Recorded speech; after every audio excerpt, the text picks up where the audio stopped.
adoration, Seigneur, nous a été renouvelée encore et plus, Seigneur, en Christ Jésus. Que soit toute la gloire et l'honneur, Seigneur, l'expression de notre adoration, Seigneur, l'exaltation, Seigneur, que notre cœur, Seigneur, fait monter vers toi en signe de reconnaissance, parce que tu es Dieu, Seigneur, au-dessus de la terre. Tu es celui qui a vaincu toutes choses. Tu es l'agneau des dieux, mais Dieu aussi des lions, Seigneur. Lion pour les ennemis de notre salut et agneau pour celui qui, comme celui qui vient apporter le salut à tous ceux qui ont perdu. Oh Seigneur, mon Dieu, toi qui as vaincu toutes choses, Seigneur, merci d'avoir été celui que le Père a envoyé parmi les hommes, revêtant l'humanité pour venir au secours de l'humanité, Seigneur, qui est en permission. Que ton nom soit élevé, que ton nom soit glorifié. Alléluia. Nous allons acclamer les noms de celui qui est alors, le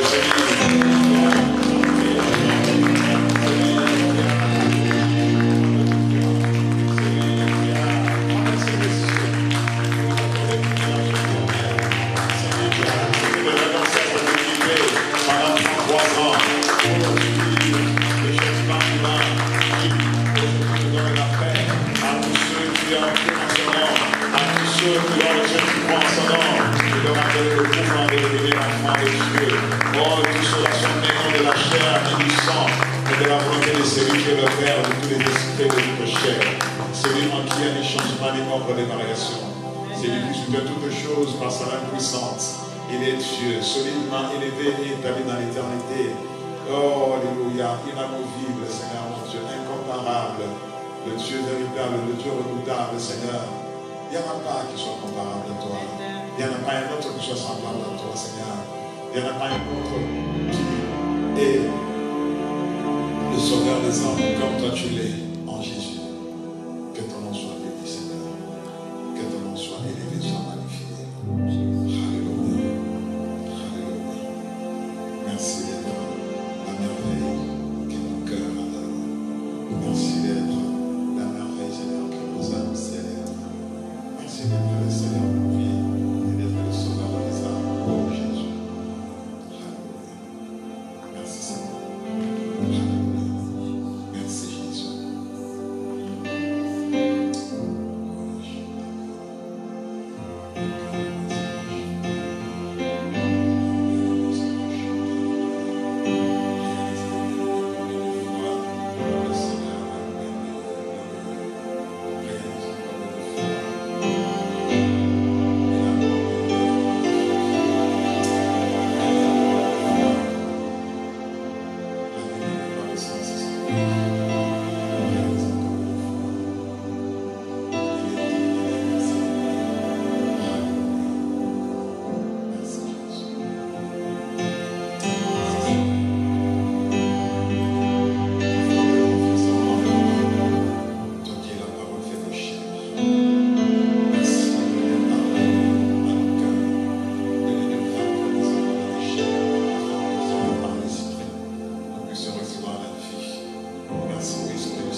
Amen, amen, amen, amen.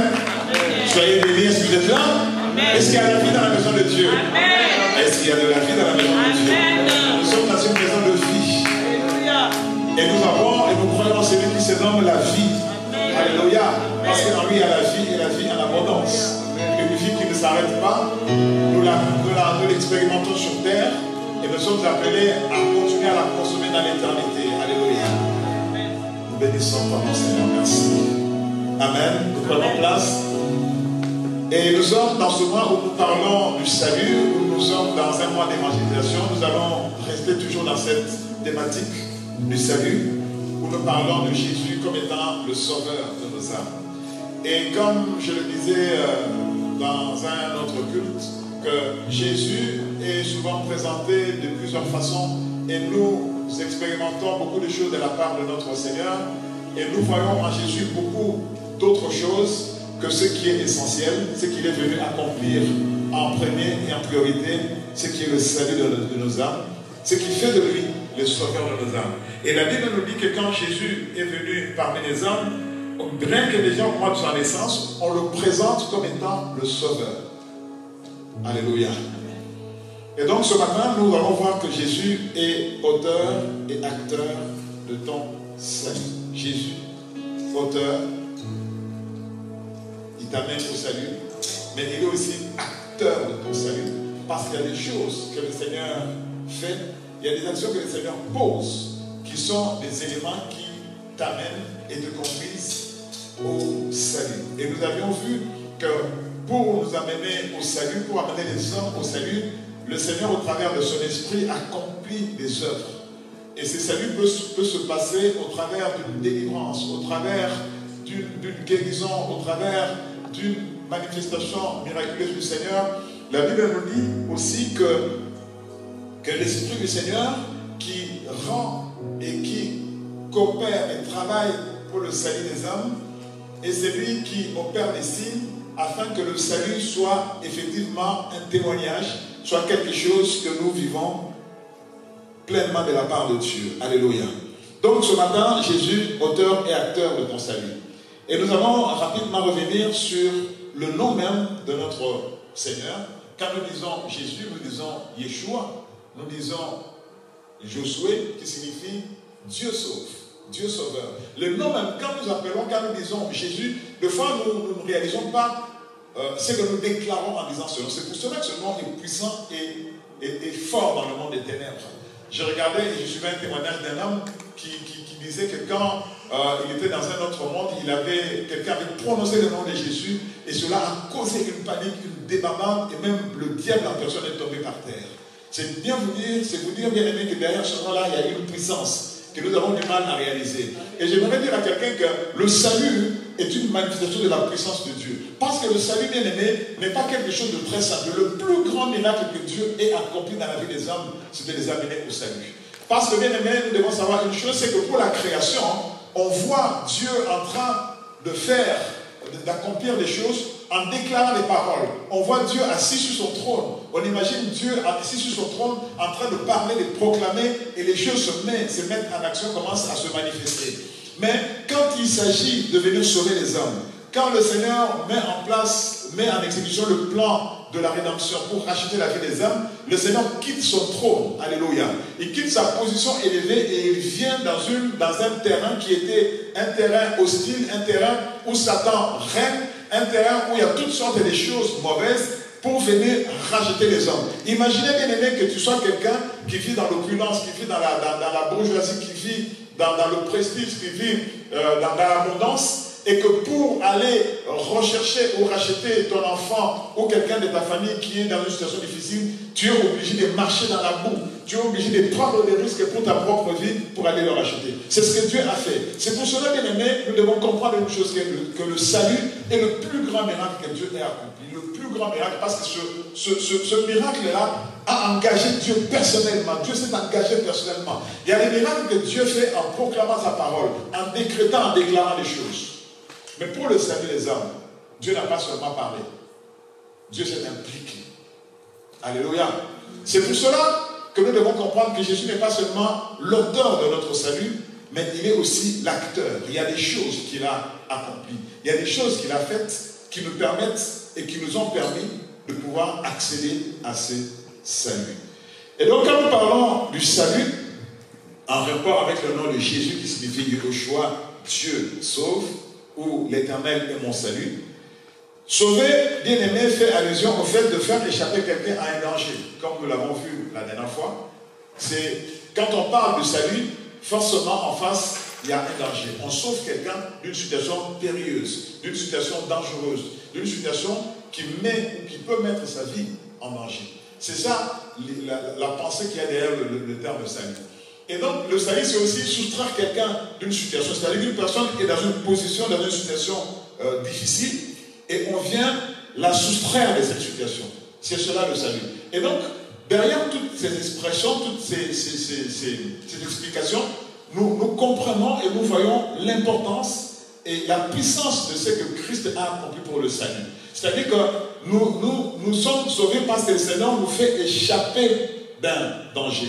Et nous verrons bien aimé que ces dangers-là, c'est lesquels tout à l'heure.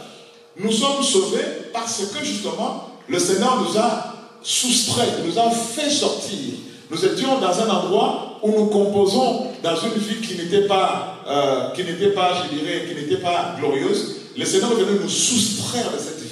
Et c'est pour cela que nous devons comprendre que le salut, comme étant une soustraction, nous amène justement à ne pas vivre comme tout le monde, à ne pas vivre forcément dans la masse, mais on parle justement du salut comme étant quelque chose de personnel. Le salut n'est pas quelque chose de communautaire, c'est personnel. Le Seigneur nous soustrait personnellement, nous fait sortir d'une situation. Et d'ailleurs, quand vous posez la question aux gens qui ont rencontré le Seigneur, vous verrez que chaque personne a rencontré le Seigneur dans une circonstance particulière, dans un moment particulier de sa vie. Et même si c'était dans un moment de maladie, ou dans un moment, je dirais, de souffrance, ce n'est pas du tout pareil. Chaque personne a vécu quelque chose de particulier. C'est-à-dire que le salut est tellement personnel que le Seigneur opère cela personnellement dans la vie de chaque personne, individuellement, en fonction des situations, en fonction des circonstances, en fonction de ce que tu vis réellement. Alléluia. Et donc, au travers du salut, on parle aussi du fait d'épargner la vie de quelqu'un, de préserver la vie de quelqu'un. Le salut, c'est fait allusion à l'idée de la préservation de la vie. Le fait de maintenir la vie, de ne pas l'exposer au danger, de ne pas l'exposer à la mort. Et enfin, même le dictionnaire nous dit une chose, c'est que le salut, c'est procurer à quelqu'un le salut éternel.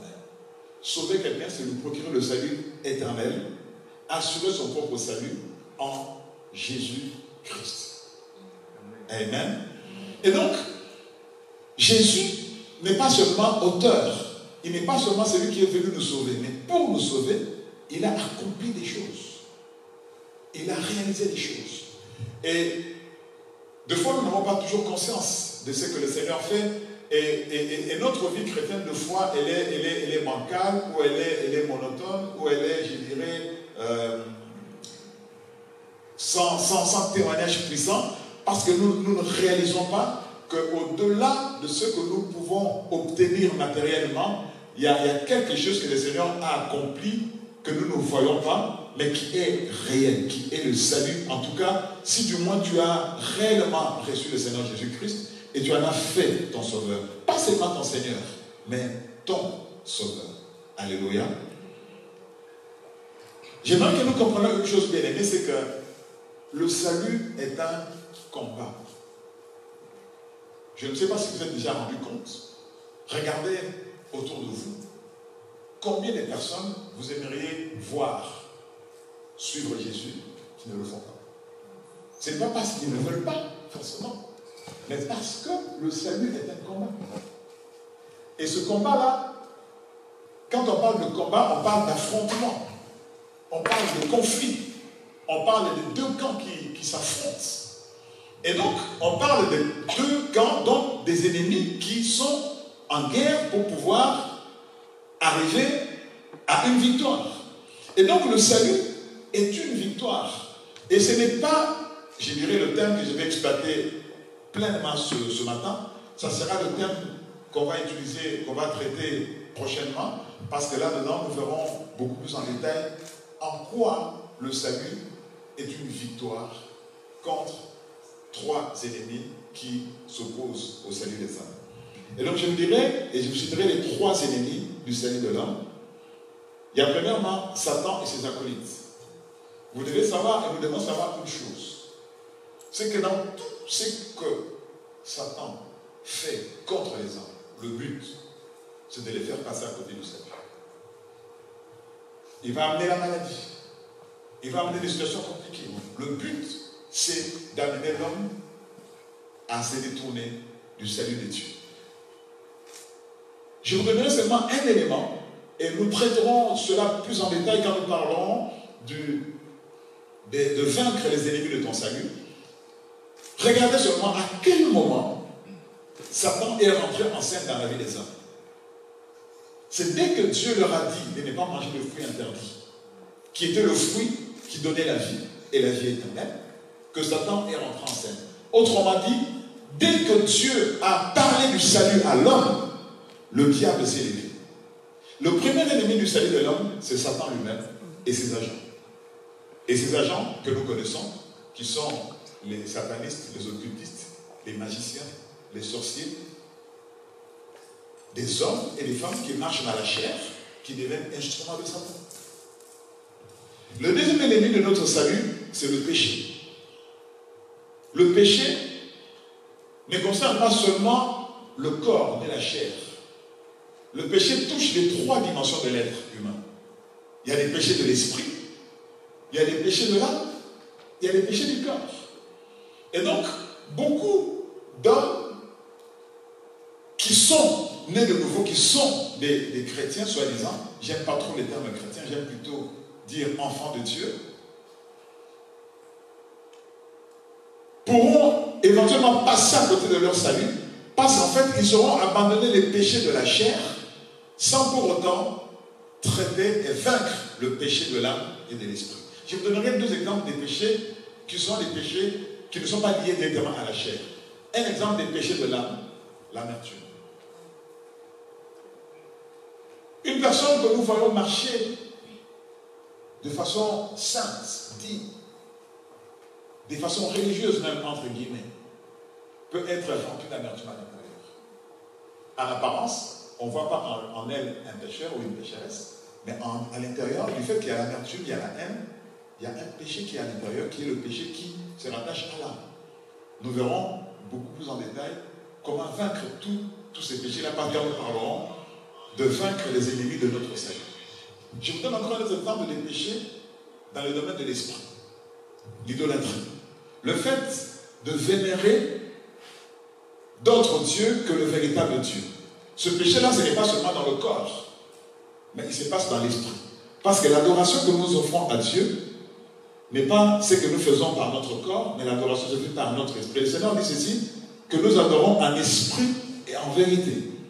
Quand l'adoration est faite dans l'esprit, par la connexion que l'Esprit du Seigneur nous met, nous permet, nous révèle et nous fait voir le Seigneur, notre esprit se connecte et nous amène à contempler le Seigneur et ainsi à pouvoir réaliser la grandeur, la beauté de ce Dieu-là que nous adorons. Et ainsi, le cœur qui est là, et à partir de ce moment-là touché, commence à aimer le Seigneur et à exprimer des choses dans notre corps, notre bouche, qui parle, qui dit c'est béni soit le Seigneur. Vous savez, on peut dire béni soit le Seigneur sans que l'âme ne soit convaincue et sans même que l'esprit ne soit connecté. Donc vous voyez qu'il y a des péchés qui ne sont pas liés au corps ni à l'âme, mais qui sont liés à l'esprit, y compris dans le cas de l'idolâtrie. Le troisième ennemi plutôt de notre salut, c'est le monde. Donc il y a d'abord Satan et ses acolytes. Ensuite, il y a le péché dans les trois dimensions de l'être. C'est pour cela que dans les dimensions du péché, comment on appelle ça, quand on parle de salut, des fois on est étonné quand on entend les gens dire « Ah, mais j'ai vu un pasteur en enfer, j'ai vu tel enfant de Dieu en enfer, j'ai vu tel serviteur de Dieu, tel servant de Dieu en enfer. » Après les gens disent « Mais non, mais c'est pas possible, mais avec la façon dont il servait le Seigneur. » La manière dont il servait le Seigneur, mais bien aimé en fait, parce que nous voyons la carapace, nous voyons l'extérieur, nous voyons l'aspect. Vous savez que même deux fois, quand nous sommes à l'église, nous sommes beaucoup plus spirituels, en fait, en apparence, que quand nous sommes à l'extérieur. Parce que nous sommes là, nous avons, je dirais, une gestuelle particulière, nous avons une attitude qui semble être la révérence, alors que ça peut ne pas être la révérence dans les cœurs. Et vous savez que on peut être là sans adorer le Seigneur. Physiquement là, sans adorer le Seigneur. Et vous savez que des fois, pendant que l'adoration passe, on est assis. Et pendant ce temps-là, ton esprit n'est pas connecté au trône de Dieu pour l'adorer, mais ton esprit est en train de voir et d'imaginer les choses que tu vas faire après, des choses que tu as vécues, des choses que tu traverses. Pendant ce temps-là, tu es présent ou présente pendant le culte, pendant le temps de l'adoration. Quand on te voit, on pense que tu es en train d'adorer le Seigneur, mais ton esprit n'est pas dans l'adoration. C'est ainsi que, bien aimés, ne soyons pas étonnés. Et nous qui sommes en train de comprendre la dimension profonde du salut, nous devons savoir que le salut n'est pas l'apparence, mais c'est quelque chose de beaucoup plus profond, de quelque chose de beaucoup plus intime. Le salut touche beaucoup plus l'intérieur de l'homme que l'extérieur. Et vous savez qu'un homme qui est sauvé, son corps va mourir un jour. Mais son âme sera sauvée et son esprit retournera vers Dieu pour aller adorer éternellement le Seigneur. Et donc vous voyez que si nous restons seulement dans la dimension du corps, nous passerons à côté. Et je vous dis une chose bien aimée. Vous voyez quelqu'un comme Étienne. Étienne a été lapidé pendant qu'il adorait le Seigneur. Et la Bible nous dit, Seigneur, la Bible nous dit ceci, que quand Étienne était en train d'être lapidé, ça veut dire quoi? Étienne était en train de recevoir des coups de pierre. On était en train de lui lancer des coups de lui lancer des pierres. Et je ne sais pas quelle était la taille de ce pierre-là, mais ça devait être douloureux. Je pense que même quand on reçoit un petit caillou, ça fait mal. Mais imaginez qu'une assemblée de gens, beaucoup de gens qui te sont hostiles, sont en train de te lancer des pierres jusqu'à ce que tu meurs. Quelle souffrance!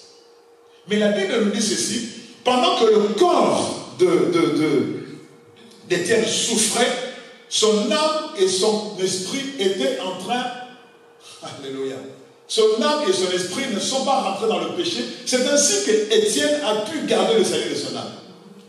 La Bible nous dit ceci, qu'il a dit les mêmes paroles que Jésus-Christ quand il était à la croix. Alors qu'Étienne n'est pas Jésus. Étienne est un homme de la même nature que nous. Il dit pardonne-leur parce qu'ils ne savent pas ce qu'il faut exactement comme Jésus. C'est quoi qui a parlé là-bas? C'était l'âme d'Étienne. Autrement dit, l'âme d'Étienne n'a pas gardé la amertume, n'a pas gardé la haine, n'a pas eu un mauvais sentiment à l'égard de ceux qui lui faisaient du mal. C'est ainsi qu'il a pu conserver son salut. Et son esprit, qui était connecté à Dieu, il dit ceci, je vois le Seigneur debout à la droite de Dieu le Père. Ça, c'était son esprit qui voyait ce qui s'est passé. Donc, spirituellement parlant, pendant que le corps était en train de mourir, son âme était dans le salut, son esprit aussi était dans le salut. Amen. Donc, le deuxième ennemi de notre salut, c'est le péché. Nous parlerons plus en détail quand nous allons traiter ce thème sur vaincre les trois ennemis de ton salut. Et le troisième ennemi, c'est le monde. Le monde n'est pas seulement ce que nous voyons comme étant la création ou la terre des hommes, avec les végétaux, avec les animaux, avec tout ce qu'il y a de merveilleux, les îles merveilleuses, les chutes d'eau, le soleil qui se lève, la lune, et comment on appelle ça, les cours d'eau. Il n'y a pas que ça qu'on appelle le monde. Le monde a aussi une dimension spirituelle. C'est ainsi que quand on parle de la musique du monde, on ne parle pas seulement de la musique que les gens jouent dans le monde. On parle de la musique qui est rattachée à un monde spirituel. Quelqu'un est là? Amen. Quand on parle du monde, on ne parle pas seulement de la création que nous voyons comme étant l'œuvre de Dieu. Mais dans le terme monde, il y a la dimension d'un espace spirituel. C'est ainsi qu'on dit, vous êtes dans le monde, mais vous n'êtes pas du monde. C'est-à-dire que nous sommes de cette création, mais nous ne sommes pas de cet espace spirituel. Parce que spirituellement, nous ne sommes pas là, mais nous sommes là physiquement. Amen. Donc le monde est un ennemi du salut. C'est ainsi que tu verras qu'il y a des gens qu'on appelle les mondains. On appelle certaines personnes des païens, des gens qui ne croient pas en Dieu. Pourquoi? Parce que le monde symbolise le monde incrédule qui est sous la domination de Satan. Le monde que ça gouverne de Satan avec un certain nombre de principes qu'il a établis. Ces principes-là sont des principes de force, de cupidité, d'orgueil, de licence. Licence signifie désordre. Et vous savez que quand quelqu'un est dans le monde, sa vie est désordonnée. De fois même, on peut penser que c'est une vie digne selon les hommes, mais sa vie est désordonnée. Je vous donne un exemple. Une personne qui a 3, 4, 5 femmes. Selon le monde, c'est quelqu'un de grand. Ah, tu as vu, il a les moyens, il peut se prendre plusieurs femmes, il peut entretenir plusieurs femmes. Mais en fait, spirituellement parlant plutôt, c'est un désordre. C'est ce qu'on appelle la licence. Une vie désordonnée qui n'est pas conforme à l'ordre de Dieu. C'est ça la licence. Et vous verrez quelqu'un, il a une vie où aujourd'hui il peut se lever, il passe toute sa nuit dans une boîte et le matin il vient, il est bien content, il a bien dansé, il a fait ceci, cela. C'est du désordre, c'est de la licence. C'est une vie qui n'est pas conforme. Et cela est un obstacle à son salut. Et donc quand on parle du monde, ne voyez pas la création, mais voyez plutôt tout le système que le diable a mis en place pour attirer les hommes vers lui et les empêcher d'accéder au salut. Et nous sommes tous exposés à cela. Regardez avec moi, bien-aimés. Quand Jésus fut tenté par le diable, parce que Jésus, qui est devenu homme, a vécu toutes les situations, comment on appelle ça, était confronté à tous les ennemis qui sont obstacles au salut de l'homme. La Bible nous dit que dès qu'il a commencé le ministère, son ministère en tant que sauveur des hommes, Satan s'est présenté devant lui. Il est parti dans le désert pour être tenté. Quand Satan est en train de le tenter, et donc nous voyons que le premier ennemi qui s'oppose, qui s'élève au sauveur des hommes, c'était le diable. Et quand il est en train de s'opposer à lui, qu'est-ce qu'il fait? Il lui présente le péché comme étant quelque chose de bien, sous forme de désobéissance. Et quelque part, il dira ceci: je te montre tout le royaume du monde. Quelqu'un là? Amen. Dans Matthieu 4, verset 8, le Seigneur, face à Satan, le diable lui dit, il lui montre tout le royaume du monde et leur gloire. Le monde qui montrait à Jésus, ce n'était pas les plantes, les belles plantes, ou des l'eau qui coulait dans une rivière magnifique, ou des arbres qui poussaient à des endroits paradisiaques, comme on dit, ou des beaux garçons, ou des belles filles. Il lui montrait tout le système qu'il a mis en place. Il dit, regarde, tout ce monde-là, Dieu me l'a donné. Mais je te demande une seule chose, parce que je suis capable de te le donner. Et les hommes dans le monde ont eu à faire ce pacte-là avec le diable pour recevoir des choses. Et ils ont reçu des choses.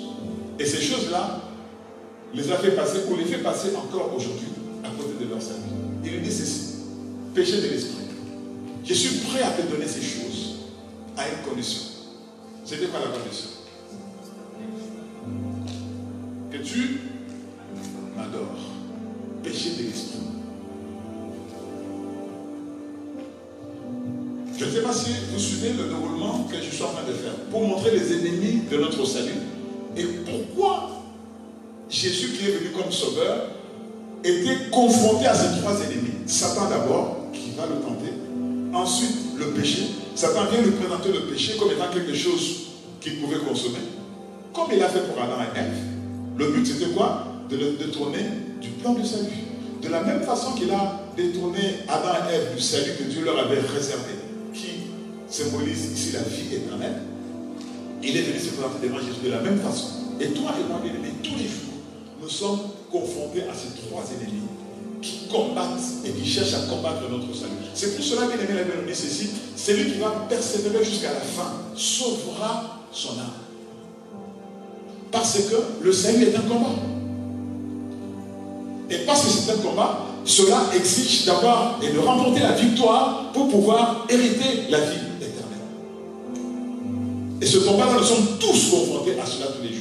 Le fait d'avoir accepté Jésus, bien aimé, si tu n'étais pas mort le jour où tu as reçu Jésus, sache que tu es rentré dans le champ d'une grande bataille et Satan ne te laissera jamais tranquille.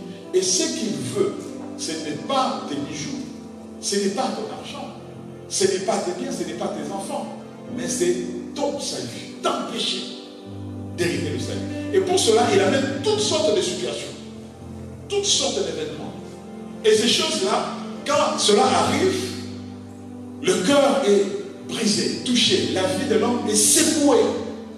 Et si on ne revient pas vers le Sauveur, on passe à côté.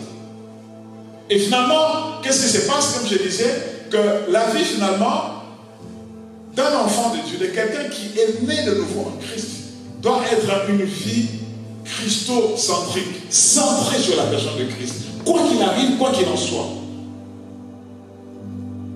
Parce que lui, il est venu pour nous sauver, non seulement de situations pour nous amener à la vie éternelle, mais nous sauver aussi des situations que nous vivons sur terre.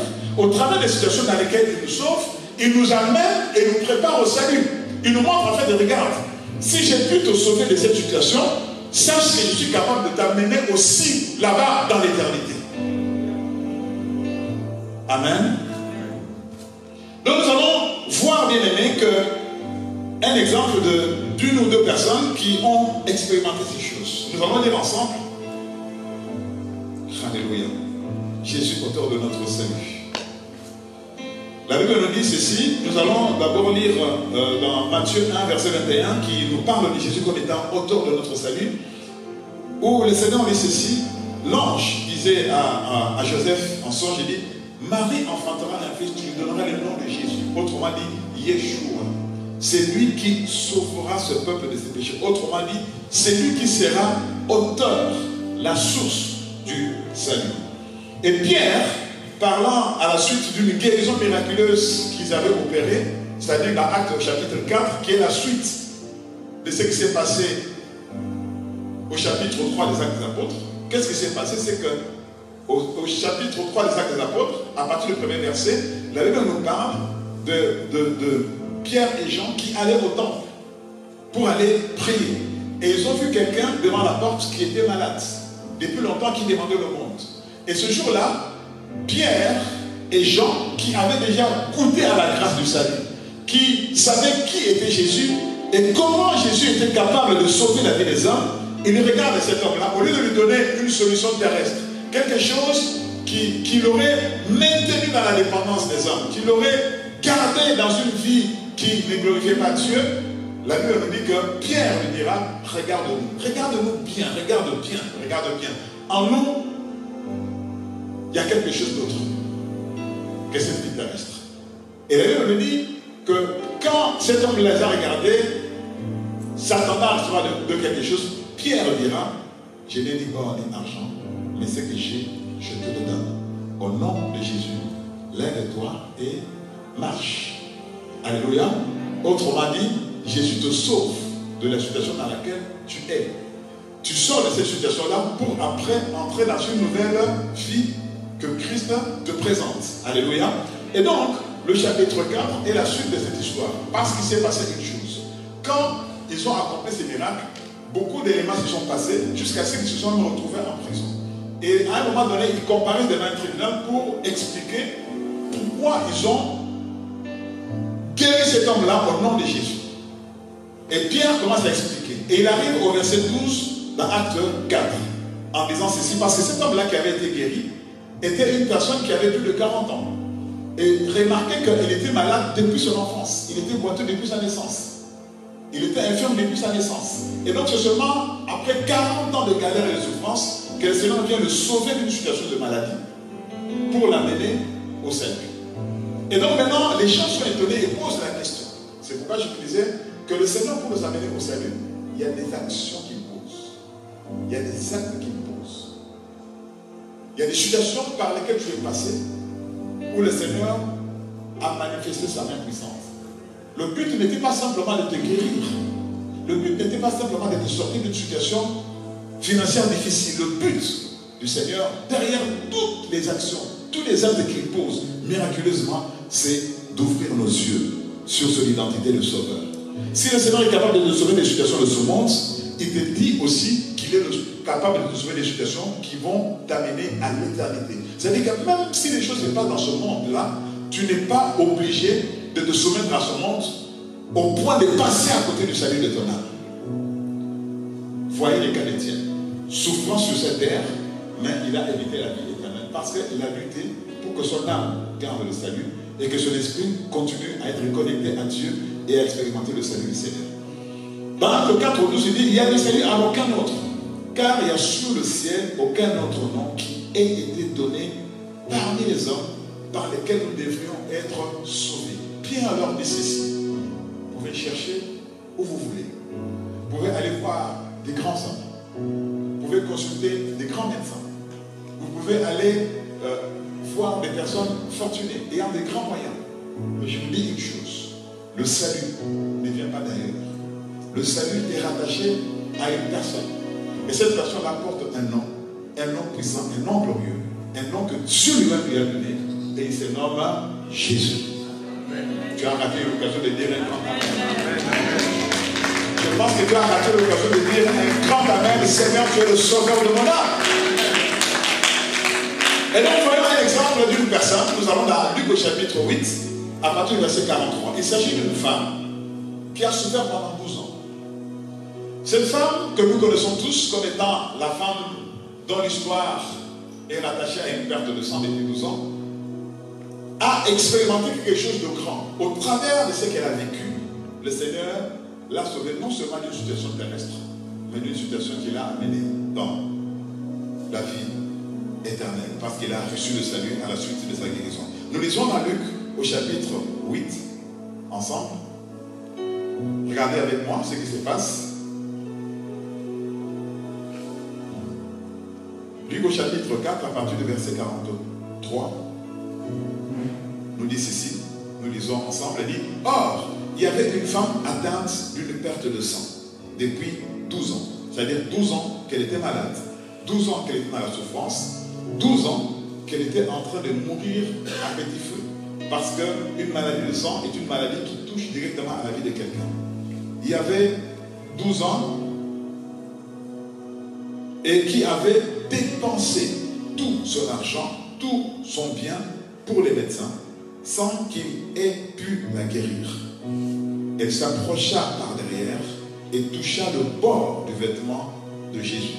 Au même instant, la perte de sang s'arrêta et Jésus dit, qui m'a touché? Comme tous s'en défendaient, Pierre et ceux qui étaient avec lui dirent, Maître, la foule t'entoure et te presse. Et tu dis, qui m'a touché? Mais Jésus répondit, quelqu'un m'a touché. Quelqu'un m'a touché. Pourtant, Pierre lui dit, Seigneur, beaucoup de gens te touchent. Il dit, non, quelqu'un m'a touché. Alléluia.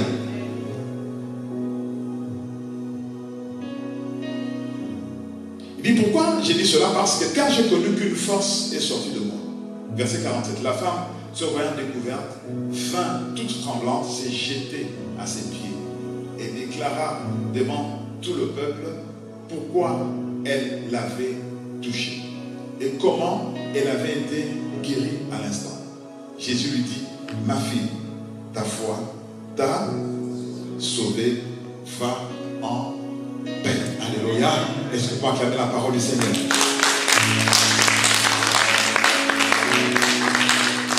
Cette femme vit une situation que beaucoup d'entre nous vivent ou ont vécu à un moment donné de leur vie. La Bible nous dit que cette femme était atteinte d'une perte de sang depuis 12 ans.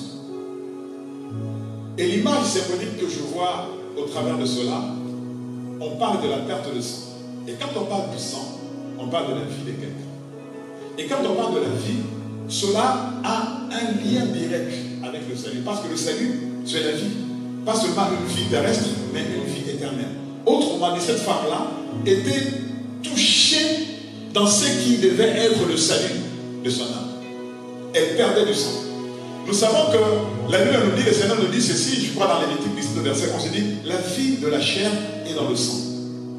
Et il dit ceci, que je vous ai donné sur l'autel de sang pour qu'il vous serve de moyen d'expiation. Autrement dit, le sang a un pouvoir de redonner la vie à une personne qui a péché et à qui le pardon a été accordé.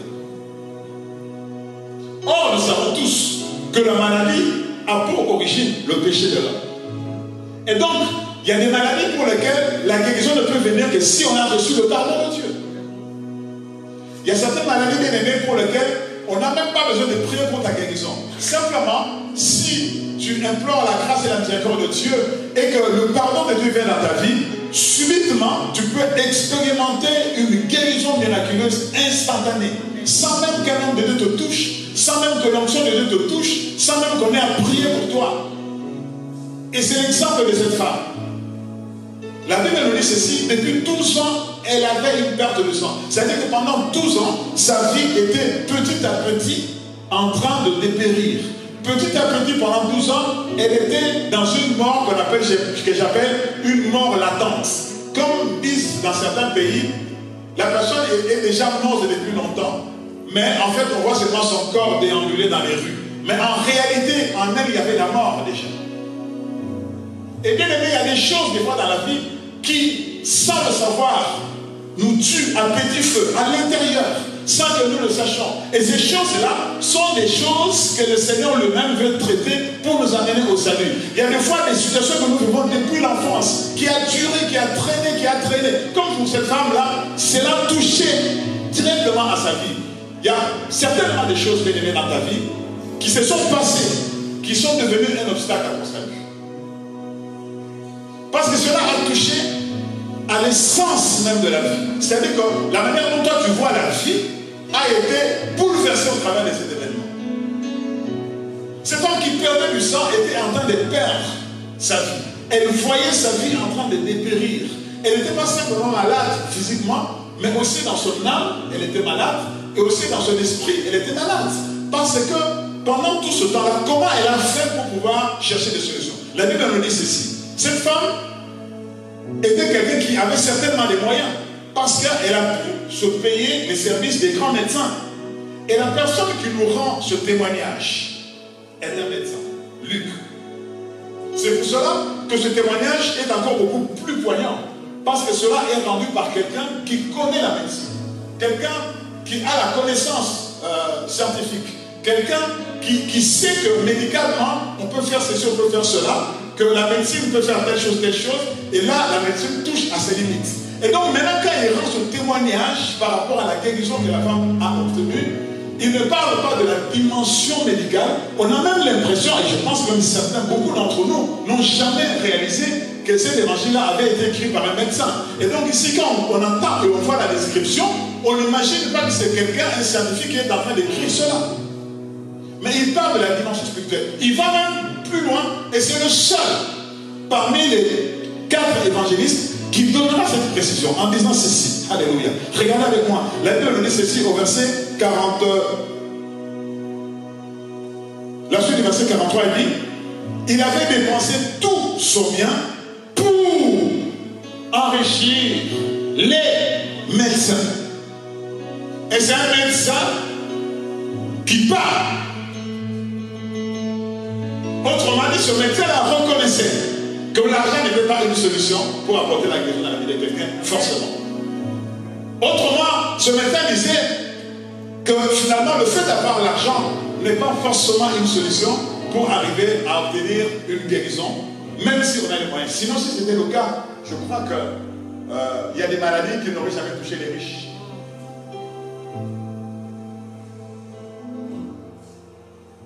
Je crois que si c'était le cas, il y a des maladies qui seraient liées au statut social des gens. Si c'était le cas, il y a des maladies, des fois on dit qu'il y a des maladies qui sont des maladies de pauvres. Mais regardez avec moi, bien aimé, même quand le Covid-19 est venu, cette maladie, elle a touché plus les personnes qui avaient le moyen de se faire soigner que ceux qui n'en avaient pas les moyens. Je vous donne un exemple. Nous sommes en France. Est-ce que vous savez qu'en France, il y a des clochards? Il y a des sans-abri. Vous savez ça? Faites, observez quelque chose. Il y a peut-être des gens que vous connaissez qui étaient dans la rue, qui ramassaient, qui demandaient de l'argent, tout ça, tout ça. Aujourd'hui, nous sommes au mois d'avril, au mois d'août. Pourquoi je viens toujours au mois d'avril? Ce mois-là, il est un mois symbolique pour moi parce que c'est le premier des mois. Comprenez-moi. C'est la Pâque. Nous sommes au mois d'août. Ça fait 5 mois que ce fléau a sévi ce pays, avec près de 30 000 morts. Mais regardez, si vous faites bien attention, vous remarquerez que le clochard qui était au coin de votre rue est toujours là. C'est la vérité. Alors qu'il y a des ministres qui sont morts. Il y a même des médecins qui sont morts. Il y a au moins 6 médecins qui sont morts du Covid. Comment tu vas expliquer ça? Si la guérison était simplement liée aux moyens qu'on peut avoir, je pense qu'il y aurait des maladies pour les pauvres et pour les riches. Je vais encore plus loin. Regardez, bien aimés, que le plus ceux qui ont été touchés, c'est ceux qui sont dans les pays riches. Dans les pays où il n'y a pas les moyens médicaux qu'il faut pour soigner les gens, les personnes ont été moins touchées. Même si on dit que c'est une maladie qui est liée à la saleté parce qu'il faut se laver les mains. Et vous savez qu'il y a des endroits où on ne peut même pas se laver les mains parce qu'il n'y a pas de robinet. Je connais dans certains pays où il y a un robinet, en tout cas maintenant je ne sais pas comment ça se passe, à une époque, de fois, dans une même rue, il n'y avait que 2 robinets. C'est-à-dire que les personnes qui avaient la possibilité d'avoir un contrat avec la compagnie d'eau avaient installé un robinet chez eux. Et d'autres personnes dans le quartier devaient aller acheter de l'eau chez ces personnes-là. Tous les jours, ils partaient pour puiser, pour prendre 5, 6, 7 seaux d'eau pour amener chez eux. Dans ces conditions-là, comment tu veux respecter les règles d'hygiène qui empêcheraient que cette maladie-là puisse atteindre les gens? Et curieusement, dans ces pays-là, il y a eu moins de cas que dans les pays où on a des robinets partout, où on peut se laver les mains comme on veut, où on peut se désinfecter les mains comme on veut. C'est pour dire une chose bien aimée, c'est que derrière les actes que Dieu pose, il y a une dimension toujours du salut. Pourquoi les choses se sont passées ici? Je vous dirais bien aimé que le salut est encore beaucoup plus bafoué dans ces pays-là que dans certains pays que nous connaissons comme étant pauvres. Et souvent les gens, quand ils sont dans une situation difficile, ils ont besoin de Jésus. Parce qu'ils savent qu'ils n'ont rien d'autre que Christ. Et si tu sais que tu vas aller te faire soigner, pourquoi tu vas demander à quelqu'un de venir prier pour toi? Il y a des gens qui disent, oh, mais avec toutes nos histoires-là, la prière, non, je vais aller me faire soigner. C'est bon. Quoi. Et puis quand ils se rendent compte en fait que c'est forcé et que ça ne marche pas, en fin de compte, quand ils sont dans un lit d'hôpital et que ça commence à la fin du jour, appelez-moi l'homme de Dieu, appelez-moi quelqu'un, venez prier pour moi. Et puis encore, quand la personne meurt, on appelle les gens pour aller faire la cérémonie funéraire, on va prier pour la famille. Mais bien aimé, c'est trop tard. Derrière les choses que le Seigneur nous fait vivre, c'est vrai qu'il y a la main de Satan. Mais n'oubliez pas que le diable est rentré en scène parce que Dieu a pris une décision grave de sauver les hommes. Vous avez manqué une occasion de dire Amen. Je répète, le diable est rentré en scène, est rentré en conflit contre les hommes parce que Dieu a pris une décision grave de sauver les hommes. Amen. Lui aussi avait péché. Dieu ne lui a jamais pardonné et ne lui pardonnera jamais. Donc, pris de jalousie, il ne comprend pas comment se fait-il que lui, il a été rebelle. Il a été chassé sans ménagement. L'homme a été rebelle, Dieu l'a chassé, mais Dieu maintenant quitte le trône, la position élevée, pour aller se traîner dans la boue, aller chercher l'homme que lui-même avait chassé. Et ça, bien aimé, ça attise la colère et la jalousie de Satan. C'est pour cela, bien aimé, il combattra jusqu'à la dernière énergie de ton cerveau. Et tu dois te battre. Car la Bible dit, celui qui persévérera jusqu'à la fin sauvera son âme. C'est parce que nous sommes confrontés à des combats. Non pas parce que nous sommes beaux, belles, grands, forts, riches ou pauvres. On ne sommes ceci ou cela. Mais c'est parce que l'ennemi veut nous faire passer à côté de notre salut. C'est ça le vrai combat. C'est pour cela que Paul disait à Timothée, combat le bon combat de la foi et saisis la vie éternelle pour laquelle tu as fait une belle confession devant tous les hommes. Et cela, garde-le précieusement dans ton âme et que rien ni personne ne méprise ta jeunesse, ne t'empêche de pouvoir expérimenter ces choses pour lesquelles tu es devenu ministre et serviteur de Dieu vivant. Et donc la Bible nous dit ceci, cette femme a dépensé. Autrement dit, elle est partie chercher du secours auprès des médecins. Elle est partie chercher de l'aide auprès des médecins. Elle est partie demander qu'on puisse l'aider, que sa vie soit épargnée au travers des soins médicaux. Mais la Bible nous dit ceci, que pendant qu'elle dépensait son argent, ils n'ont pas pu la guérir. Alors j'aimerais t'annoncer une grande vérité que tu dois retenir. Alléluia. Ce n'est pas en vain que notre Dieu s'appelle Yahvé Rapha. Ce n'est pas en vain que l'Éternel s'appelle Yahvé Rapha. Autrement dit, le Dieu qui guérit. Alors j'aimerais dire à quelqu'un d'aimer, la médecine soigne, mais c'est Dieu qui guérit. C'est pour cela qu'il y a des situations pour lesquelles, quel que soit le soin que tu peux avoir, si Dieu n'a pas décidé de donner la guérison, tu n'auras pas la guérison. Donc cette femme dépense de l'argent pour être sauvée de cette maladie qui l'a terrassée depuis 12 ans, qui était en train de tuer sa fille à petit feu. Et comme quelqu'un qui est ici, qui se dit, oh, depuis des années, cette situation est en train de quand je pense à cela, j'ai le cœur brisé. Et la Bible me dit ceci. La femme, quand elle a vu qu'elle avait tout dépensé, qu'elle n'avait plus d'autres moyens, elle s'est pris une décision, elle a pris une décision importante que j'aimerais que nous lisions ensemble. Nous allons voir le même texte dans Matthieu au chapitre 9. Regardez avec moi, qu'est-ce que la femme a fait? Le combat de cette femme-là n'était plus simplement contre la maladie. Mais c'était contre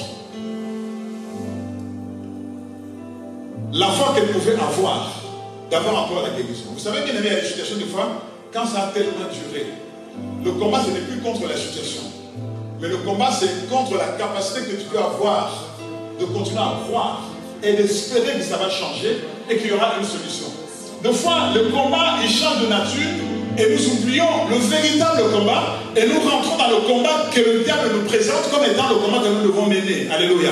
Le combat de cette femme n'était plus un combat contre la maladie. Elle savait qu'elle était déjà condamnée, qu'elle n'avait pas de solution. Deuxièmement, le combat de cette femme-là était contre vis-à-vis des hommes. Parce que dans l'époque, quand une femme perdait du sang, elle était impure, elle était indésirable, elle était mise en quarantaine, elle était mise en marge de la société. Autrement dit, son combat à elle, c'était aussi contre les hommes qui la rejetaient, les hommes qui considéraient que sa vie était finie. Donc quand les gens la regardaient, ils disaient, oh non, c'est là, d'accord, mais non, mais qu'elle laisse tomber, c'est plus la peine. Et donc il y a des gens qui te font rentrer dans les combats de ce type-là, simplement parce qu'ils déclarent des choses contre toi. Et tu oublies en fait que la situation que tu vis est quelque chose que Dieu est en train de veiller pour t'amener, t'ouvrir les yeux sur le salut de ton âme. Et toi tu te focalises sur ce que les gens disent, et ce que les gens pensent, et ce que les gens décrètent à ton sujet, et tu passes à côté. Et le combat il change de nature, tu passes maintenant à côté. Le combat de cette femme n'était plus simplement contre la maladie, mais c'était aussi contre le regard des gens, contre les discours des gens, contre ce que les gens pouvaient faire contre elle. Et imaginez bien aimés, à cette époque-là, même le sacrificateur, autrement dit le pasteur, n'avait pas le droit de prier pour cette femme. Parce que si la femme l'a touché, il devenait impur. Oh my God. Mais regardez avec moi ce qui se passe dans le cœur de cette femme. Le jour où cette femme a élevé son esprit et son âme, c'est à partir de ce jour-là qu'elle est rentrée dans le processus du salut. Alléluia. Qui devait la toucher déjà sur terre et pour pouvoir l'amener dans l'éternité. La Bible nous dit ceci. Regardez avec moi Matthieu 9 au verset 21. La Bible nous dit ceci. Je suis dans Matthieu 9 au verset 21. Ah, j'ai trompé le verset. C'est pas ça. Oui, Matthieu 9, 21, oui. C'est moi qui n'étais pas sur la bonne page sur ma Bible. Alors, Matthieu 9, verset 21 nous dit ceci. La femme, verset 20, et voici cette femme atteinte d'une perte de sang, s'approcha par derrière et toucha le bord de son vêtement. Nous verrons c'est quoi le bord de son vêtement et pourquoi le bord de son vêtement a dégagé une telle puissance. Pourquoi elle a fait ça? Car elle disait en elle-même, elle disait dans son âme, dans son esprit, elle se disait que le combat que j'ai autour de moi, il doit être vaincu d'abord dans l'esprit. Si j'ai la victoire dans l'esprit, j'arriverai à vaincre les choses dans le naturel. Et je disais en elle-même, si je puis seulement toucher son vêtement, je serai guéri. Pourquoi la femme réfléchit comme ça? Parce que, bien aimé, elle n'avait pas le droit de sortir. Vous savez pourquoi? Parce qu'elle perdait du sang. Toute personne qui venait la côtoyer et la toucher devenait impure. Imaginez la condition de cette personne. Il y a des gens qui disent que à chaque fois que tu as leur contact, ta vie devient un danger parce que ces gens-là sont sur la malédiction. Laisse-moi te dire, bien aimé, je ne connais personne, même la plus maudite des personnes sur terre, qui a rencontré Jésus et qui reste maudite. Parce que ma Bible me dit ceci. Christ a pris la malédiction de l'homme, devenant malédiction, afin que la malédiction d'Abraham trouve son accomplissement. Alors je voudrais dire à quelqu'un que même un sataniste, un sorcier, même un bouffeur d'hommes qui a rencontré Jésus réellement et qui a reçu Jésus dans son âme, toute la malédiction qui était dans sa vie est brisée à partir de l'instant qu'il a rencontré Jésus. Et donc on peut même dire que quelqu'un est en Christ et qu'il sert et il est vraiment en Christ, on dit qu'il est encore sous la malédiction. Et qu'à son contact, on est maudit. En tout cas, ce n'est pas l'évangile que je connais de ce Jésus-là qui a pris la malédiction. Alléluia. Et nous avons la preuve ici. Cette femme-là ne pouvait pas sortir parce que la loi l'a déclarée maudite, impure, indigne. Quelqu'un qui ne pouvait pas mériter quoi que ce soit, qui n'avait pas à rester avec les gens parce que lui, elle plutôt, elle était condamnée à mort. Et Satan a signé son décret de mort. Il dit, toi, tu finiras dans une tombe. Et là, je le contrôle de ta vie. Je vais contrôler ta vie. Je ne vais pas te tuer maintenant. Tu vas mourir à petit feu. Tu vas vivre des choses jour après jour. Tous les jours, tu es là, angoissé. Tous les jours, tu es là, perturbé. Tous les jours, tu es là. Tu ne sais pas qu'est-ce qui va se passer. Et c'est le gars de penser contrôler sa vie. Et ce jour-là, cette femme fait élever son âme et son esprit. Et dit ceci. Elle dit ceci, à cause du fait que je ne peux pas me présenter en public, je vais me cacher. Oh my God. Il est parti chercher Jésus, elle est partie chercher Jésus en secret. Alléluia. Alors je vais te dire, bien aimé, il y a des gens qui te disent que ce Jésus-là ne fait rien. Mais il y a des gens qui ont rencontré Jésus dans le secret et qui ont vécu expérimenter de grandes choses que tu ne peux pas imaginer. Je vais te dire, bien aimé, le jour où j'ai reçu le Seigneur Jésus dans ma vie, ce n'était pas pendant une prédication évangélique, ce n'était pas dans une église où l'onction de Dieu travaillait dans la vie des hommes, ce n'était pas à un moment où l'homme de Dieu était en train de prier pour les malades, c'était dans un hôpital. Dans le couloir d'un hôpital, sans aucune manifestation, rien ne se passait. On ne voyait rien du tout. Mais simplement, il y a eu quelque chose qui s'est passé dans l'esprit qui a accompagné et qui a amené un homme à la vie. Et la Bible me dit ceci. Cette femme se dit en elle-même, si je peux seulement toucher le bord de son vêtement, dit, je n'ai même pas besoin que Jésus prie pour moi. Je n'ai même pas besoin de me présenter devant lui. Parce que je sais que si je viens devant lui, hé, dégage, sors de là. Toi, tu n'es pas là. Tu ne peux pas rester là, tu es indigne. Tous les sacrificateurs, même les apôtres, allaient s'élever contre elle. Oh my God. Alors tu es étonné, bien aimé, que même des gens qui se disent sauvés s'opposent à ta bénédiction. Même les gens qui se disent sauvés parlent de ton malheur. Même les gens qui sont sauvés te souhaitent des mauvaises choses. Mais laisse-moi te dire que le vrai salut est celui qui amène les gens à avoir de la compassion pour les autres, à avoir de l'amour pour les autres. Parce que si tu as un sentiment autre que ceux-là, sache bien aimé que ton âme est en train de pécher et tu es en train de compromettre ton salut. Même si tu es un ouin de Dieu, comme je dis souvent, un ouin où il y a tellement de l'huile d'onction sur toi que quand tu marches comme ça, quand tu poses le pied, tu laisses une trace d'huile.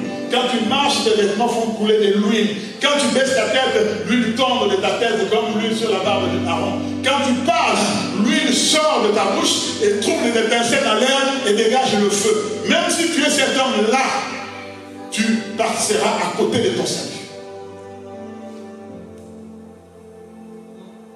Parce que ton âme n'aura pas entretenu le salut à cause de la nature. Et bien aimé, le grand danger que beaucoup d'hommes ont, qui sont à l'église, qui sont dans le Seigneur, en apparence, qui marchent soi-disant avec Dieu, qui font des choses et que Dieu utilise puissamment, beaucoup ont ces dangers-là. Pourquoi? Parce que Satan, il sait que quand on arrive à cette dimension-là, il va poser la sémence de l'orgueil. Il va poser la sémence de la prétention. Oh, il faut... Et vous entendrez des fois les gens, à un moment donné, vous savez, quand j'ai prié pour elle, quand j'ai prié pour lui, Dieu se manifestait. Oui, d'accord. Mais qui a opéré les choses? C'est le Seigneur Jésus qui est en toi. C'est l'onction du Saint-Esprit qui a investi ton être, qui a travaillé. Tu n'as été qu'un instrument. Le Seigneur Jésus, il dit ceci. Le Seigneur Jésus, il dit ceci. L'Esprit du Seigneur est sur moi. Il m'a oint, lui qui est Dieu. Il dit, pour exercer le ministère, j'ai besoin de l'onction de l'Esprit. J'ai besoin de l'accompagnement de l'Esprit. J'ai besoin du revêtement de l'Esprit pour annoncer la bonne nouvelle, pour guérir ceux qui sont malades. Alors qu'il est lui-même la guérison par excellence, il dit qu'il a besoin de l'onction pour guérir les malades. Autrement dit, c'est Jésus de la dimension humaine qui est en train de parler. Et donc je ne peux pas parler au présent de ce que Dieu fait au travers de moi. Si je le fais sans le savoir, Satan a posé la sémence de l'orgueil dans le cœur. Du matuvisme et de l'orgueil. Et vous savez bien aimé, l'orgueil, ce n'est pas le fait de dire que ah, tu sais, moi je suis quelqu'un de humble. L'humilité se voit. L'humilité est un caractère, est un trait de caractère qui est perceptible. Quelqu'un peut dire que moi je suis doux, je suis calme. Non, laisse les gens observer et constater que tu es calme. Tout simplement.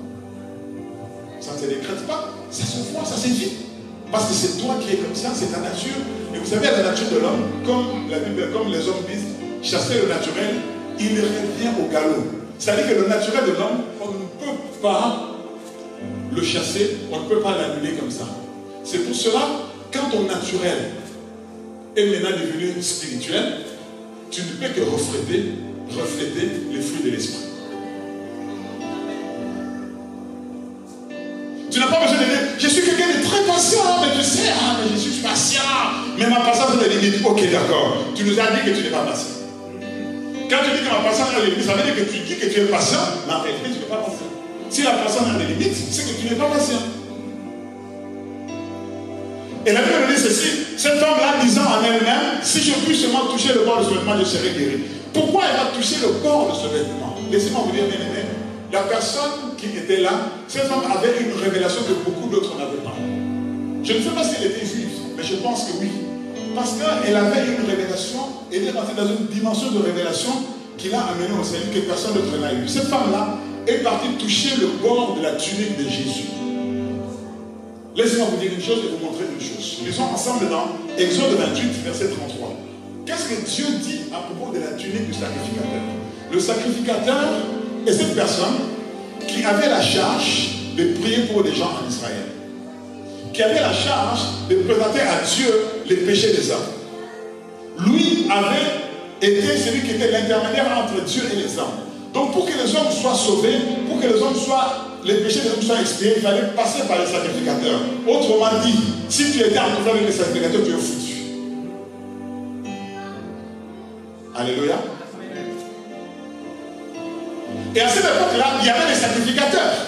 Mais la femme n'est pas partie voir les autres sacrificateurs, mais elle est allée voir celui qui est le souverain sacrificateur. Autrement dit, le chef de tous les sacrificateurs. C'est lui qui a été établi sacrificateur, non pas par l'onction de Moïse, mais qui a été établi sacrificateur selon l'ordre de Melchisedec, qui est cette personne qui n'a ni commencement ni fin, qui n'a ni début ni fin de jour, parce qu'il est l'image du Christ. Alléluia. Ici, bien aimé, elle va au contact de ce sacrificateur-là. Regardez ce que j'aimerais que nous comprenions par rapport au vêtement du sacrificateur. Ou pourquoi elle va toucher le bord de la tunique du sacrificateur, Jésus-Christ de Nazareth, le souverain sacrificateur. La Bible dit ceci, Exode 23, 28 au verset 33. Tu mettras autour de la bordure en bas de la tunique du sacrificateur des grenades de couleur bleue, pourpre et cramoisi, entremêlées des clochettes d'or. Bordure bleue, couleur du ciel, pourpre, couleur de la rédemption, et cramoisi, couleur du pardon. Si vos péchés sont noirs comme la cramoisie, vous voyez, vous deviendrez purs comme de la neige. Donc, le bleu symbolise la dimension céleste, le pourpre symbolise la rédemption, Et le cramoisi symbolise la purification. Regardez avec moi, il dit entraînez des clochettes d'or. Les clochettes d'or et une clochette d'or et une grenade sur tout le tour de la bordure de la robe. Aaron s'en revêtira pour faire le service. Je reviens, bien-aimé, regardez avec moi, bien-aimé, une chose. Jésus est en train de faire quoi? Il est en train de faire son service en tant que sauveur. Oh my God. Et ce sauveur-là est en même temps un sacrificateur. Il n'est pas simplement un sauveur, mais il y a en lui le sacerdoce, pas un sacerdoce selon les sang. Et donc cette femme qui vient au contact de Jésus, elle m'a dit ceci, pour faire le service, quand il entrera dans le sanctuaire devant l'Éternel, et quand il en sortira, on entendra le son des clochettes, et il ne mourra point. Autrement dit, la vie du sacrificateur était cachée dans le bord de la tunique. Oh my God, quelqu'un a entendu cela? La vie du sacrificateur était rattachée au bord de la tunique. Quand le sacrificateur rentrait dans la maison de Dieu pour faire le service, et on entendait les clochettes, on disait, il est en vie, il est encore vivant, et nous pouvons continuer à espérer que Dieu va nous exaucer. Alléluia. Et donc la Bible dit ceci, quand Jésus rentre dans la ville, cette femme qui était chez elle entend les bruits des clochettes. Oh my God, c'est lui qui donne la vie et rentre dans la vie. Alléluia. Maintenant, je n'ai plus besoin d'aller consulter les médecins. La Bible dit ceci, elle vient par derrière. Regardez avec moi, quand tu marches, il est plus facile de toucher le bord de ton vêtement par derrière que par devant. N'est-ce pas? Quelle dimension de révélation. Laissez-moi vous dire, bien aimé, le sacrificateur, quand il faisait le service, il avait le dos tourné à la porte. Il avait le visage dans la présence de Dieu en train de faire le service. Donc le bord de la tunique était de l'autre côté. Quand on n'entendait plus le clochette, on tirait le sacrificateur pour vérifier s'il est vivant ou il est mort. Cette femme a saisi une dimension de révélation des personnes. Elle vient par derrière. Qu'est-ce qui l'a permis de le faire? Son âme. Son âme croyait déjà au salut. Alléluia. Et c'est ici à elle-même, si je puis seulement toucher le bord de ce vêtement, si seulement je puis toucher là où se trouve la vie de Dieu, là où il y a ma guérison, là où il y a ma restauration, je veux toucher là, je vais cibler la partie de Jésus qui donne la vie. Cette partie-là, c'est la partie de Jésus qui est le sauveur de ton vie. Elle touche le vêtement. Voilà pourquoi Jésus réagit différemment par rapport aux autres. Personne parmi les personnes qui étaient là, si c'était 3 000, 4 000, 5 000, 10 000, 1 million, je ne sais comment, personne n'avait touché Jésus dans la partie qui représentait la vie. Ils étaient là dans la foule, comme beaucoup dans l'église, en pleine effervescence, dans un mouvement spirituel. Alléluia, il fait bon d'aller à l'église. Mais ils n'ont jamais fait une rencontre, ils n'ont jamais saisi la dimension du Christ, le sacrificateur qui donne la vie, et pas une vie terrestre, mais la vie éternelle. La femme touche le vêtement par derrière. Il dit, si seulement je puis toucher son vêtement, je serai quoi? Cette femme était déjà guérie avant même de rencontrer Jésus. Elle avait déjà intégré le processus du salut avant même de rencontrer Jésus. La Bible dit ceci. Et quand elle touche le vêtement, Jésus se retourna et dit, en voyant, prends courage ma fille, ta foi t'a guéri. Je retourne dans Luc. Regardez avec moi dans Luc comment les choses se passent. Dans Luc, on nous dit ceci. Quand la femme touche le bord du vêtement de Jésus, verset 45, Jésus réagit. Jésus dit, qui m'a touché?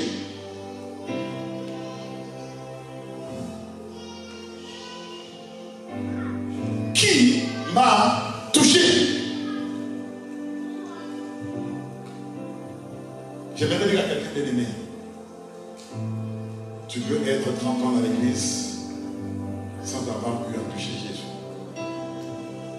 sans avoir expérimenté quelque chose de personnel, de particulier avec Jésus comme étant le sauveur de ta vie.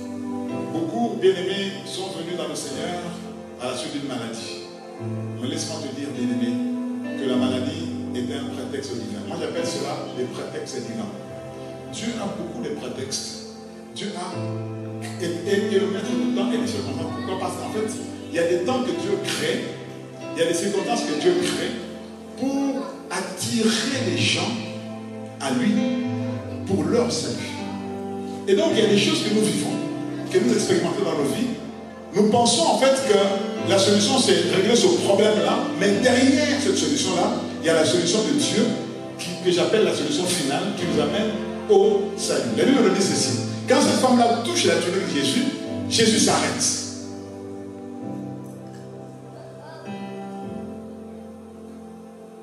Jésus s'arrête. Laisse-moi te dire, bien-aimé, dans la parole de Dieu, toutes les fois où Jésus s'est arrêté devant quelqu'un, sa vie va changer. Toute personne qui a réellement touché le cœur de Jésus, sa vie va changer. Cette femme, c'est le cas. Zachée, c'est le cas. Il y a aussi une foule pareille.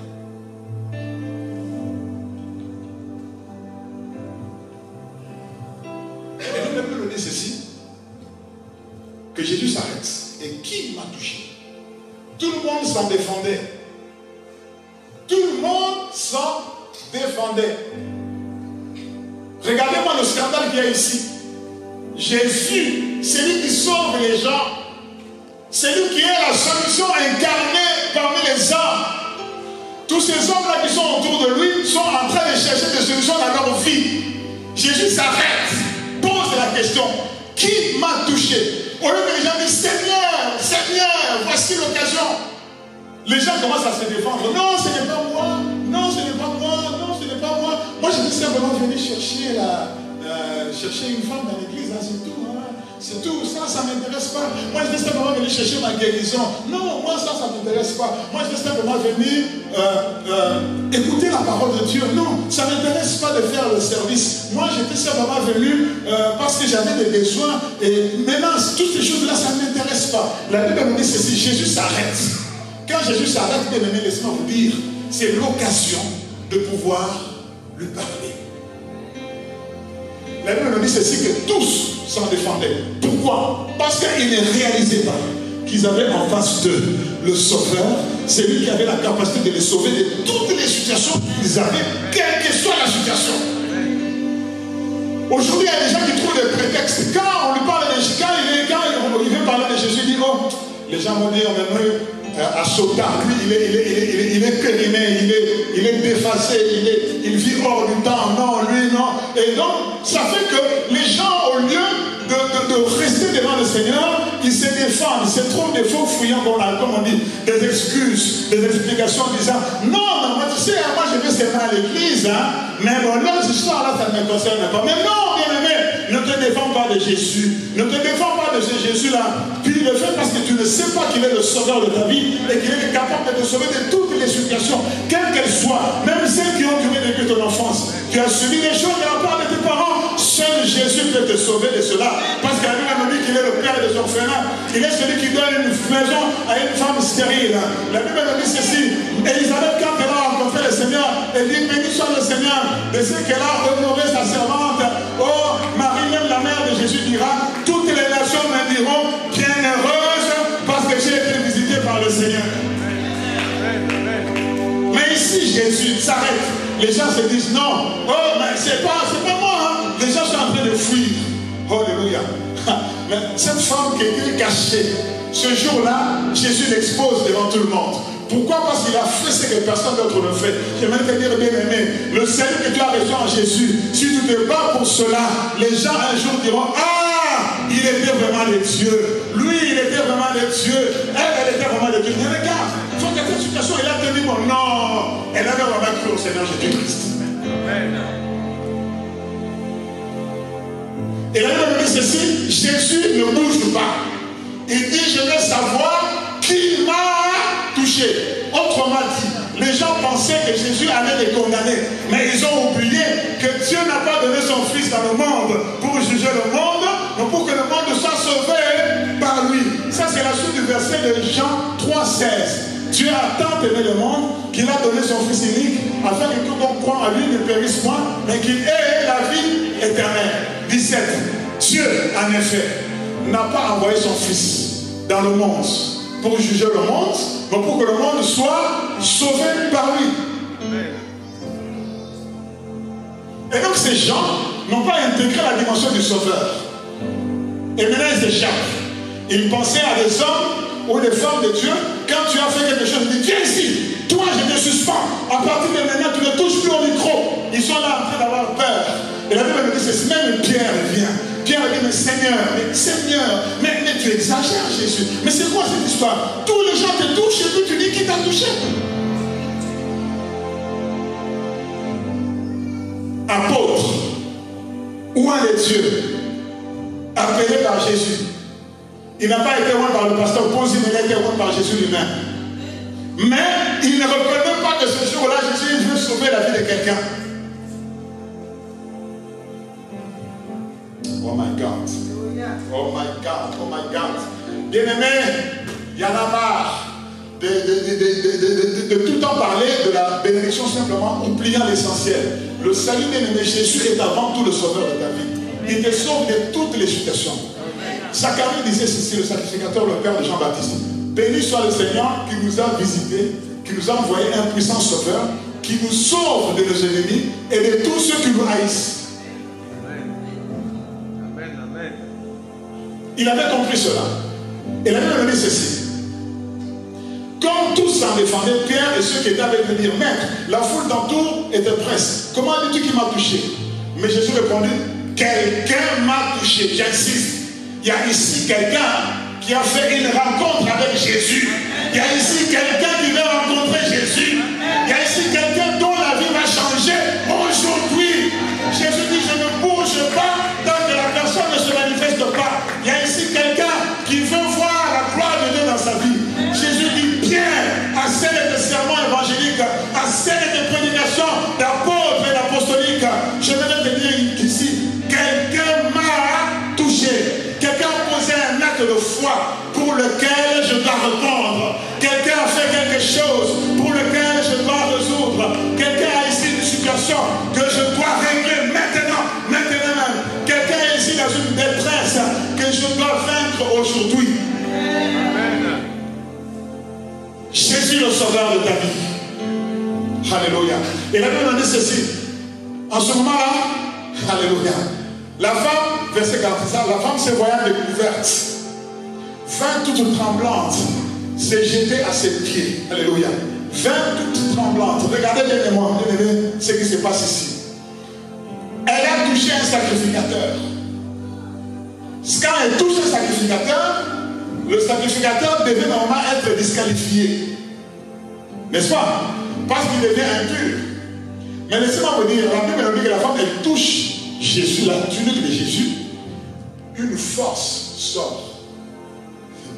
Oh my God, oh my God, oh my God. Imaginez bien aimé, Jésus, avant d'aller faire le service, il priait toute la nuit. Imaginez le degré de puissance, le niveau d'onction qu'il pouvait dégager.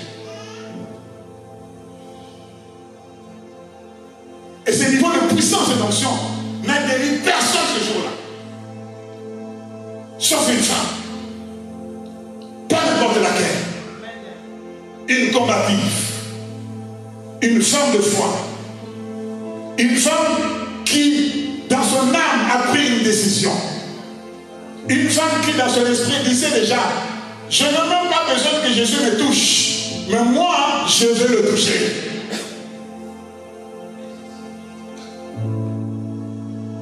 Et le Seigneur, la femme vient devant Jésus toute tremblante, pensant que le Seigneur allait la reprendre. Pourquoi tu m'as touché? Regarde maintenant, tu m'as pris tout l'onction. Je peux t'aller faire le service après. Oh my God. Jésus dit ceci, j'ai senti une force sortir de moi. Autrement dit, la femme, elle a sucé tout l'onction qui était sur Jésus. Jésus a prié toute la nuit, pas pour toute la foule, mais elle a prié simplement pour la guérison de cette femme. Pour le salut de cette femme. J'aimerais te dire, bien aimé, il y a des gens pour lesquels tu dois prier jusqu'à ce que tu n'aies plus la force de prier pour les arracher des mains de l'ennemi, pour arracher leur vie des liens des ténèbres, pour arracher leur vie des malédictions enracinées dans les villages d'Abidjan, de Côte d'Ivoire, de Bessédi-Brignan, de Bafacende, de je ne sais où là-bas. Il y a des gens pour lesquels tu dois prier, ça ne dépend pas d'eux, mais la vie est tellement enracinée et le diable a décidé de les tuer à petit feu. Il n'y a que ta prière, toi qui crois en Jésus, à revenir à la vie et à retrouver un sens dans sa vie. La Bible nous dit ceci, quand cet homme-là touche Jésus, toute la grâce, toute l'onction, toute la puissance que Jésus avait emmagasinée pendant la prière a traversé son être de la tête jusqu'aux pieds. Et la Bible nous dit ceci, la perte de sang s'arrêta instantanément.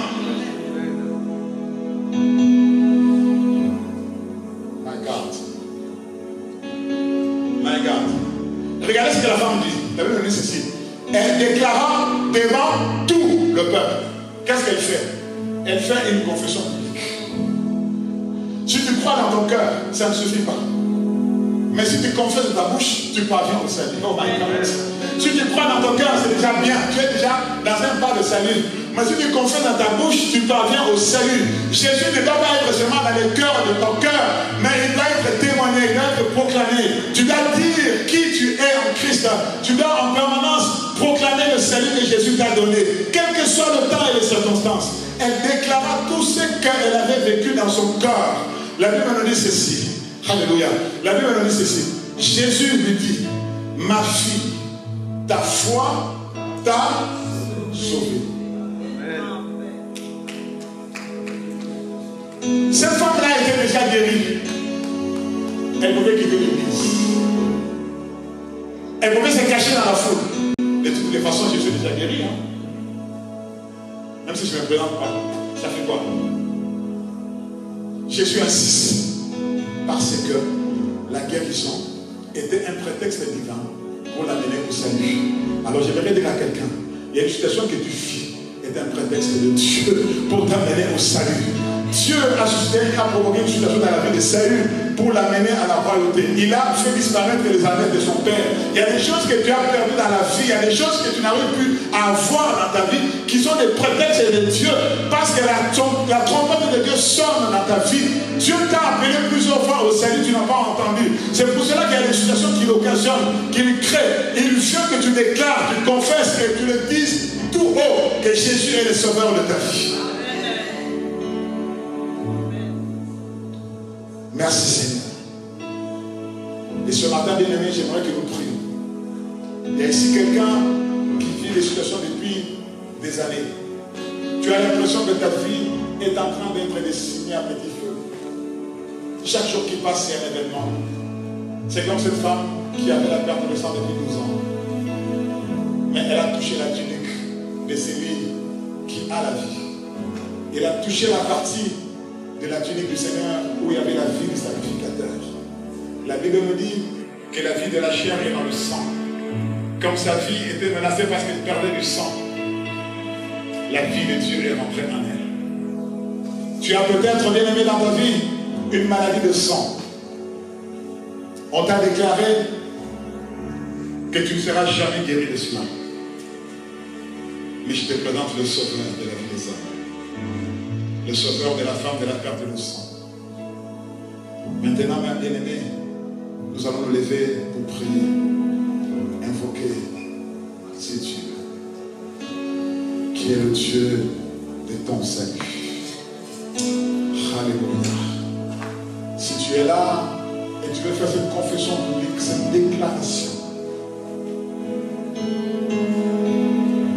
Jésus veut te sauver d'une situation dans laquelle tu es.